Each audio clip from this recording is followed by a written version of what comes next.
habari mpenzi mtazamaji wa EPA TV, na ni Mbwebo Basha mwana wa Ezekiel.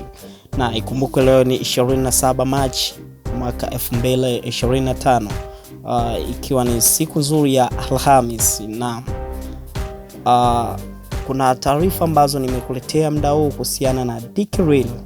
Yafurahisha msanii nguli wa music kutokea Fizi aitwaye Belami Mkaa kuonekana kwenye video pamoja na wasanii wawili wakubwa hapa kwetu kambini Nyarugusu. Yani inamaanisha ni Dick Real pamoja na Kizzo Boy ama Obio. Watatu hao manguli wakiwa kwenye studio ya producer nambari 1 kwa sasa, yani inamaanisha Spet Beat. Taarifa za chini zaeleza kwamba tutegemee kuona collab ya Dick Real pamoja na Belami Mkaa. Hiyo uiandae kuipokea mpenzi mtazamaji.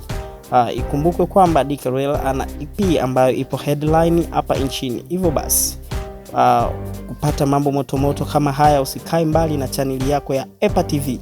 Mimi ni Mbwebo Basha, usisahau ku like, kushare pia na kucomment. Kila laheri.